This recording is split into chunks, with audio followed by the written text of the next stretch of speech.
नमस्कार, मी पंजाब डक. आज आहे 18 जून 2026. तर शेतकऱ्याला सांगू इच्छितो की 21 जून पासून ते 30 जून त्या दरम्यान राज्यामध्ये पावसाचं वातावरण तयार होणार आहे. बऱ्याच ठिकाणी 21 तारखेला पाऊस सुरू होणार आहे, काही ठिकाणी 22ला होईल. असं करत करत 30 तारखेपर्यंत राज्यात वेगवेगळ्या भागात पाऊस पडणार आहे. शेतकऱ्यासाठी हा दिलासादायक पाऊस ठरणार आहे, म्हणून हा अंदाज लक्षात यायचा. म्हणजे सांगायचं झालं तर 21 जून पासून ते 30 जूनच्या दरम्यान राज्यात चांगला पेरणीयोग्य पाऊस पडणार आहे. तो पाऊस सगळीकडे एका दिवसात सगळीकडे जाणार नाही, दररोज वेगवेगळ्या भागात जाणार आहे, म्हणून हा अंदाज सर्व शेतकऱ्यांनी लक्षात द्यायचा. आणि शेतकऱ्याला एक विनंती की जमिनीमध्ये पेरणी करत असताना जमिनीमध्ये ओल तपासून पेरणी करावी. कारण की 4 बोट 6 बोटवर जर तुम्ही पेरणी केली तर ती तुमची पेरणी खराब होऊ शकते. म्हणून पेरणी करत असताना जमिनीतील सगळ्यात महत्त्वाचा ओल तपासणं. आणि त्याच्यानंतर सांगू इच्छितो की पेरणीसाठी आता उशीर झाला, तर उशीर झाल्यामध्ये जर कापूस लागवड करत असत तर सगळ्यात महत्त्वाचं आता अंतर कमी करावं लागतं. कारण की अंतर कमी केल्याच्या नंतर मग कापसाला उतार येतो, म्हणून हे लक्षात यायचं. म्हणजे उशीर झाला कापसाचं अंतर उशिरा जर पेरणी झाली तर अंतर जवळ करावं लागतं, आणि लवकर पेरणी असेल तर थोडं अंतर वाढवावं लागतं. म्हणून काय होतं, ॲव्हरेजमध्ये चांगले येतं. पण कोणतीही पेरणी करत असताना उशिरा झाली तर त्याचं अंतर कमीच करावं लागणार आहे. कारण की उशिरा पेरणी केल्यामुळे वाढ होत नसते, म्हणून हे लक्षात यायचं. आणि होईल तिथपर्यंत लवकर येणाऱ्या जाती करा, पांढऱ्या फुलाच्या करा, लवकर येणाऱ्या करा. कारण की लवकर येणाऱ्या मध्येच काहीतरी खरं आहे, नसं उशिरा येणाऱ्याचे काही खरं नाही. म्हणून होईल तिथपर्यंत लवकर येणाऱ्या जाती करा. आणि शेतीचं नियोजन करत असताना चांगली मशागत करून आपण आपल्या पेरणीची तयारी ठेवा. पाऊस पडल्याच्या नंतर जमिनीवर ओल तपासा, असं करीत करीत नियोजन करून तुम्ही शेतकऱ्यांनी पेरणीची तयारी ठेवा.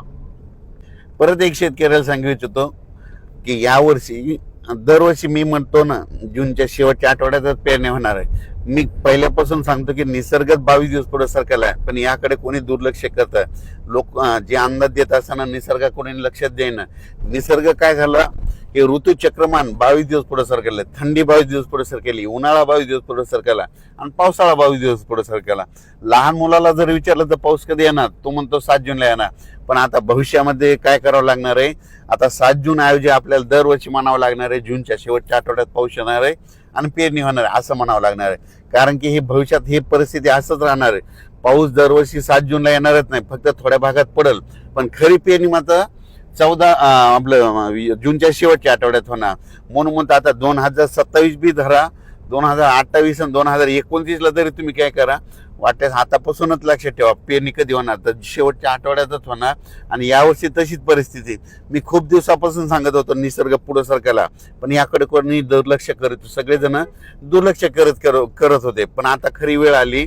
आता बघा तुम्ही, दरवर्षी जूनच्या शेवटच्या आठवड्यात पेरणी होणार आहे, म्हणून हा अंदाज लक्ष. एल बद्दल सांगायचं झालं तर एल असो या नसो, दरवर्षी आपल्या महाराष्ट्रामध्ये भारतामध्ये पाऊस येतो तर येतोच, ही गोष्ट लक्षात घ्यायची. तर तुम्ही बघायचं झालं तर बघा, आता 21 तारखेपासून पुन्हा पाऊस सुरू झाला की हे सगळं बंद होतं, एल बंद होतं, सगळंच बंद होतं.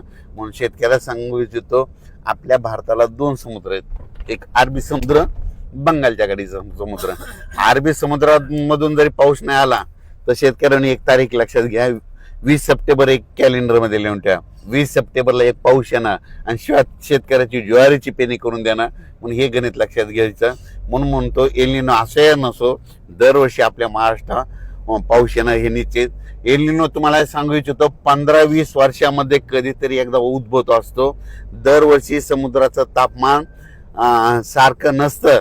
तर तुम्हाला सांगतो, हे जे एवढा 5-7 हजार किलोमीटर इतक्या दूरचा समुद्र आहे, ह्या समुद्रामध्ये तापमानामध्ये खूप तफावत असते. 1-1, 2-2 किलोमीटर, 10-10, 20-20 किलोमीटर तापमानामध्ये गरम गार पाणी होत असतं. म्हणून म्हणतो एल असं येण्याचं दरवर्षी आपल्या महाराष्ट्रात पाऊस येणार हे निश्चित धरायचं.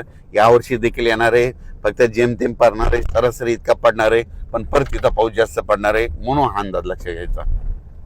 आणि खूप प्रसारमाध्यमातून शेतकरी खूप घाबरत आहेत.